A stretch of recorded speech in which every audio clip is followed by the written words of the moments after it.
नमस्कार, दिन भर की बड़ी खबरों में आपका स्वागत है। मैं हूं आपके साथ मानसी।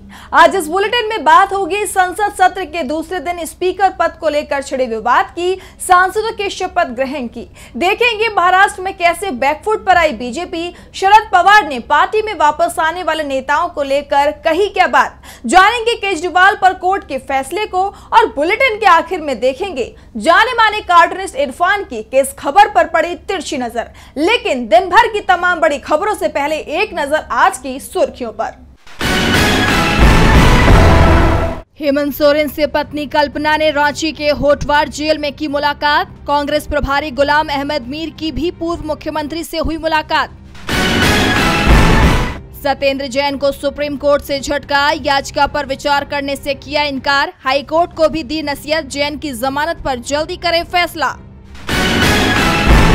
नीट पेपर लीक मामले में 4 राज्यों से 26 गिरफ्तारियां, 8 आरोपियों की जमानत याचिका पर सुनवाई टली। मास्टरमाइंड संजीव मुखिया अभी फरार।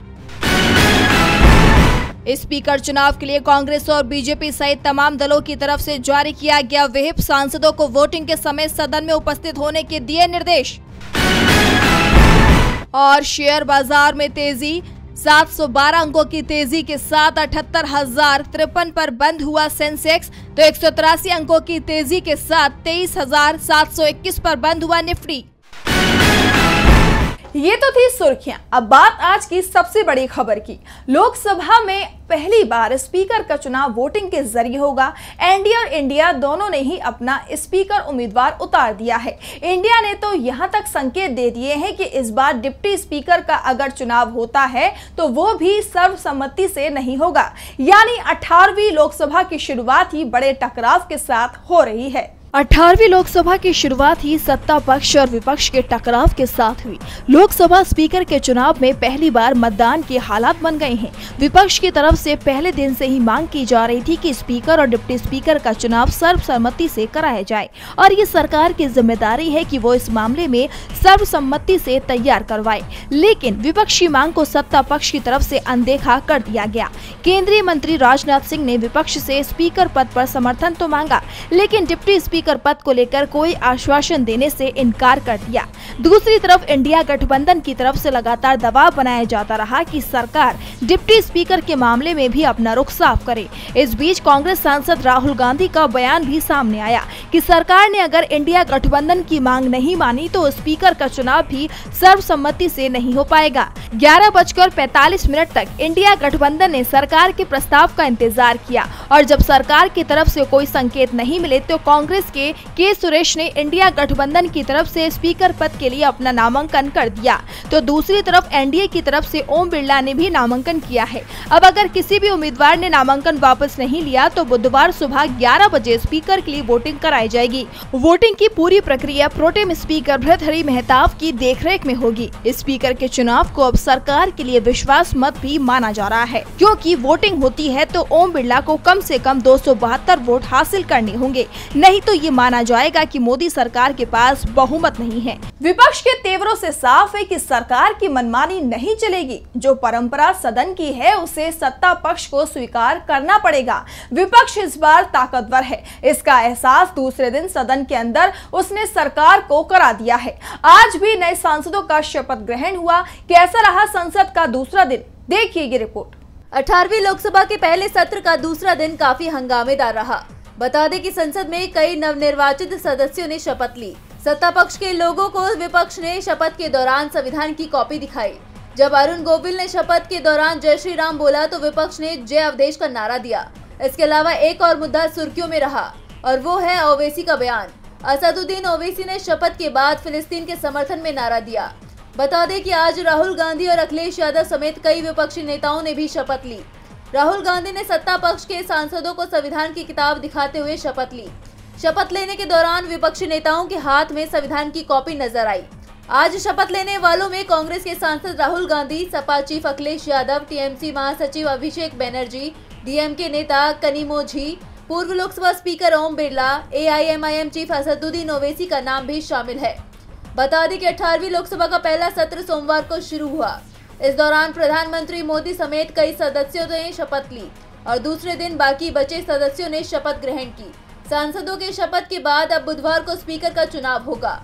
27 जून को राष्ट्रपति का अभिभाषण होगा और इसी दिन से राज्यसभा की कार्यवाही भी शुरू हो जाएगी। विपक्ष के तेवरों से मोदी सरकार मुश्किल में दिखाई दे रही है, तो दूसरी तरफ बीजेपी की राज्य इकाइयां भी अब मोदी के नाम पर भरोसा करने को तैयार नहीं दिख रही हैं। महाराष्ट्र में आने वाले विधानसभा चुनावों के लिए राज्य बीजेपी के नेताओं को पीएम मोदी के नाम पर भरोसा नहीं हो रहा है, इसीलिए उन्होंने अपनी रणनीति अब बदल दी है। तो क्या है पूरी खबर, देखिए इस रिपोर्ट में। 2024 का लोकसभा चुनाव बीजेपी के लिए निराशाजनक रहा, जहां बीजेपी लगातार अब की बार मोदी सरकार अब की बार 400 पार का नारा दे रही थी, लेकिन इसी नारे ने बीजेपी को इस बार चुनाव में करारा झटका दे दिया। ऐसे में अब बीजेपी का मोदी फैक्टर से मोहभंग हो चुका है, इसीलिए बीजेपी की महाराष्ट्र इकाई ने विधानसभा चुनाव के लिए अपनी रणनीति बदल दी है, जिसमें सबसे पहले बीजेपी गठबंधन के अंदर की कमियां दूर करना चाहती है, क्योंकि महायुति के अंदर ही शिवसेना और अजित पवार की अगुवाई वाली एनसीपी में रार देखने को मिली है। वहीं बताया जा रहा है कि विधानसभा चुनाव में सीट बंटवारे को लेकर भी सहमति बनना मुश्किल हो सकता है, क्योंकि एक रिपोर्ट के मुताबिक बीजेपी ने इस बार राज्य के नेताओं को प्रमुखता देने का फैसला किया है। उनके द्वारा सुझाए गए रोड मैप को ही आगे रखा जाएगा, क्योंकि हाल ही में हुई बैठक में बीजेपी नेताओं ने कहा कि केंद्रीकृत राजनीति की वजह से महाराष्ट्र में नुकसान उठाना पड़ा। स्क्रिप्ट केंद्र से आ जाती थी और राज्य में केवल उसका पालन करना होता था। मोदी फैक्टर को आगे रखा गया और स्थानीय मुद्दों को नजरअंदाज किया गया। ऐसे में विपक्षियों को फायदा मिल गया। इसी के साथ बीजेपी को ये भी एहसास हुआ है कि चुनाव से पहले संगठन में कम्युनिकेशन कम हो गया था। कैडर से बिना सलाह लिए उस पर संगठन के फैसले थोप दिए गए, जिसका खामियाजा उन्हें चुनाव में भुगतना पड़ा। तो वहीं बीजेपी के एक सीनियर मंत्री ने कहा कि महाराष्ट्र में कुल 48 लोकसभा सीटों को अब विधानसभा चुनाव के लिए टारगेट किया जाएगा। बीजेपी नेता सभी लोकसभा क्षेत्र का दौरा करेंगे और गरीबों के लिए रणनीति का प्रचार करेंगे। बीजेपी को भी पता है कि इस बार महाविकास आघाड़ी विधानसभा चुनाव में कड़ी चुनौती देने वाला है। बता दें कि फिलहाल 288 सीटों वाली विधानसभा में बीजेपी 105 सीटों के साथ सबसे बड़ी पार्टी है। ऐसे में सीट शेयरिंग पर सहमति भी आसान नहीं है। बीजेपी को ये भी पता है कि अगर महायुति में फूट पड़ती है तो उसे बैकफुट पर आना पड़ेगा। एक तरफ नरेंद्र मोदी पहली बार विपक्ष के साथ अपने सहयोगी दलों के भी दबाव में दिखाई दे रहे हैं, तो दूसरी तरफ इस दबाव में बीजेपी में टूट पड़ती दिखाई दे रही है। चुनाव नतीजों के बाद से ही बीजेपी की चिंता बढ़ी हुई है। इस बीच शरद पवार के एक बयान ने एक बार फिर महाराष्ट्र की राजनीति में हलचल तेज कर दी है। तो क्या कहा शरद पवार ने, देखिए ये रिपोर्ट। महाराष्ट्र में विधानसभा चुनाव से पहले एनसीपी शरद पवार गुट और अजीत पवार खेमे में हलचल तेज है। कुछ दिनों से ऐसी चर्चा है कि अजीत पवार गुट के कई नेता शरद पवार गुट के संपर्क में हैं। वहीं जब इस बारे में शरद पवार से पूछा गया कि अजीत पवार की पार्टी से अब लोग घर वापसी करना चाह रहे हैं, तो क्या उनके लिए पार्टी के दरवाजे खुले हैं? इस पर शरद पवार ने जवाब दिया कि अजीत पवार गुट से ऐसे लोग जिनसे हमारी मदद होगी और जिन्हें वापस लेकर हमारी पार्टी की इमेज खराब नहीं होगी, उनके लिए हमारे दरवाजे खुले हुए हैं। जिन्होंने पार्टी का नुकसान चाहा, उनको हम वापस नहीं लेंगे। बता दें कि आज से कुछ दिन पहले शरद पवार गुट ने दावा किया था कि महाराष्ट्र में अजीत पवार के एनसीपी गुट के करीब 10-15 विधायक शरद पवार खेमे के संपर्क में हैं। और ये दावे तब किए जा रहे हैं जब कुछ महीने बाद विधानसभा का चुनाव होना है। किसी पार्टी का नाम लिए बिना एनसीपी शरद चंद्र पवार के प्रदेश अध्यक्ष जयंत पाटिल ने कहा था कि कई नेता उनके संपर्क में हैं। कुछ दिन पहले शरद पवार के पोते रोहित पवार के एक दावे ने भी महाराष्ट्र का सियासी पारा बढ़ा दिया था। रोहित पवार ने दावा किया था कि अजीत पवार की पार्टी एनसीपी के 18-19 विधायक हमारे संपर्क में हैं और वो विधानसभा के मानसून सत्र के बाद कोई भी फैसला ले सकते हैं। इसी के साथ बताते चलें कि महाराष्ट्र में कुछ दिनों से ये चर्चा भी है कि राज्य में राजनीतिक उथल-पुथल के बीच मुख्यमंत्री एकनाथ शिंदे असंतुष्ट नेताओं को मनाने के लिए जल्द ही मंत्रिमंडल विस्तार कर सकते हैं। लोकसभा चुनाव में महायुति को कम सीटों पर ही संतोष करना पड़ा था। इसके बाद सहयोगी गठबंधन ने एनसीपी से मांग की थी कि जल्द से जल्द कैबिनेट का विस्तार किया जाए। शरद पवार के बयान के बाद अब अजीत पवार मुश्किल में दिख रहे हैं। उनके करीबी शरद पवार की एनसीपी में शामिल होते दिखाई दे रहे हैं, यानी राज्य में एनडीए को कोई राहत नहीं मिलती दिख रही है। तो दूसरी तरफ दिल्ली के सीएम अरविंद केजरीवाल को भी कोर्ट से राहत नहीं मिल पाई। हाई कोर्ट ने केजरीवाल की जमानत पर रोक लगा दी। तो क्या कहा हाई कोर्ट ने, देखिए ये रिपोर्ट। मंगलवार को दिल्ली हाई कोर्ट ने दिल्ली के सीएम अरविंद केजरीवाल को बड़ा झटका दिया। दिल्ली हाई कोर्ट ने केजरीवाल की जमानत पर रोक बरकरार रखी है। दरअसल पिछले दिनों राज एवेन्यू कोर्ट ने 1 लाख के मुचलके पर केजरीवाल को जमानत दी थी, जिसके बाद इस फैसले के खिलाफ ईडी ने हाई कोर्ट का रुख किया था और कोर्ट ने उसी दिन निचली अदालत के फैसले को पलटते हुए केजरीवाल की जमानत पर रोक लगा दी थी। बता दें कि मंगलवार को दिल्ली हाई कोर्ट में सुनवाई के दौरान जस्टिस सुधीर जैन की पीठ ने कहा कि निचली अदालत ने सुनवाई के दौरान अपने विवेक का इस्तेमाल नहीं किया। कोर्ट ने कहा कि हमने दोनों पक्षों को सुना है, लेकिन निचली अदालत ने ईडी के दस्तावेजों और पीएमएलए की धारा 45 की दोहरी शर्तों पर गौर नहीं किया। सुनवाई के दौरान हाईकोर्ट ने ईडी की ओर से पेश एएसजी एसपी राजू की दलीलों का उल्लेख भी किया। राजू ने कहा था कि राज एवेन्यू कोर्ट ने अपने आदेश में कहा था कि इतने दस्तावेज पढ़ना संभव नहीं है। इस पर दिल्ली हाई कोर्ट ने कहा है कि इस तरह की टिप्पणी पूरी तरह से अनुचित थी और ये दर्शाती है कि ट्रायल कोर्ट ने रिकॉर्ड पर अपना ध्यान नहीं दिया। अब इस मामले में अगली सुनवाई 10 जुलाई को होगी, तो वहीं 26 जून को सुप्रीम कोर्ट में भी केजरीवाल की जमानत को लेकर सुनवाई होगी। हाई कोर्ट के बाद अब केजरीवाल की नजरें सुप्रीम कोर्ट पर हैं, जहां 26 जून को सुनवाई होनी है। केजरीवाल की जमानत की संभावना से बीजेपी चिंता में दिखाई दे रही है, तो दूसरी तरफ उसकी चिंता अयोध्या ने और भी ज्यादा बढ़ा दी है।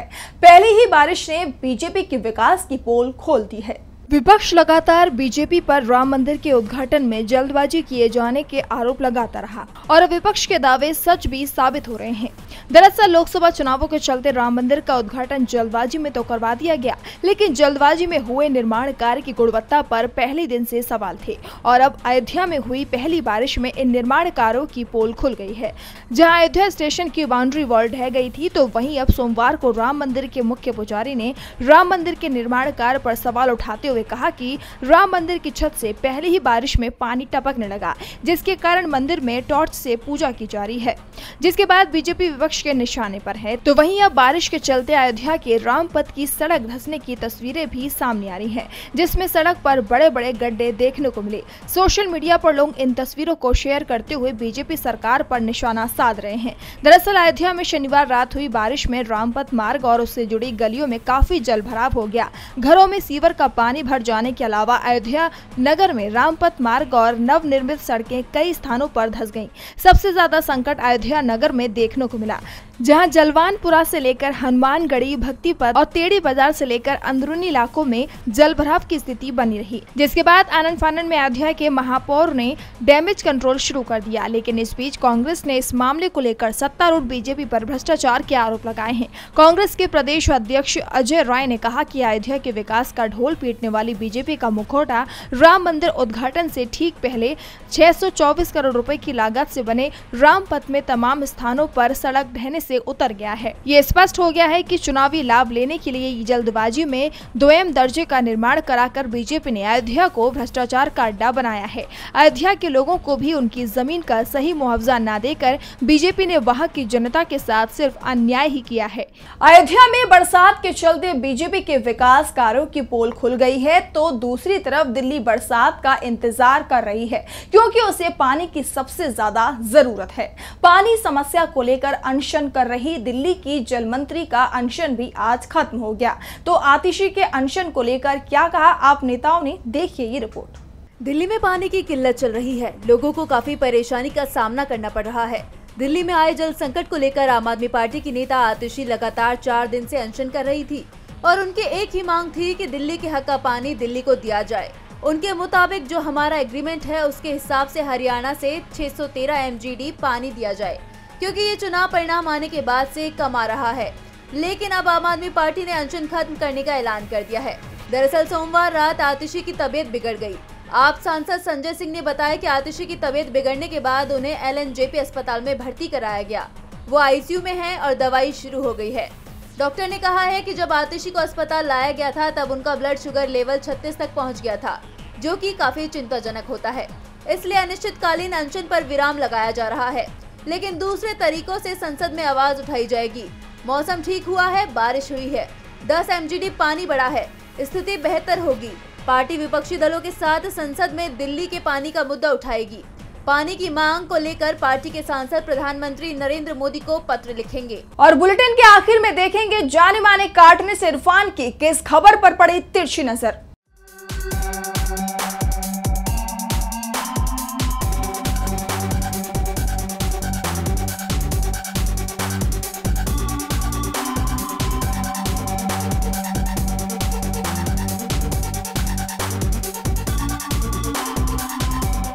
परसों बीजेपी के सहयोगी दल जेडीयू की सरकार के नेतृत्व में बनाए हुए पुल को ढहते हुए हम लोगों ने पटना में देखा और कल अयोध्या में बीजेपी सरकार द्वारा बनाए गए नए राम मंदिर की छत को पहली बारिश में टपकते हुए भी देखा है। चलिए अब कम से कम ये आरोप तो नहीं लगेगा कि इस सरकार ने कुछ भी नहीं बनाया। हालांकि जो कुछ बनाया है वो सबने साथ में देख लिया है कि किस तरह का बनाया है।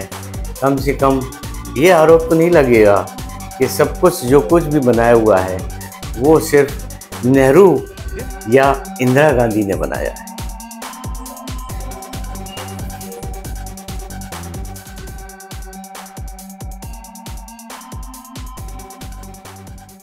बहुत बहुत शुक्रिया इरफान जी। तो आज इस बुलेटिन में इतना ही। आप देखते रहिए डीबी लाइव। नमस्कार।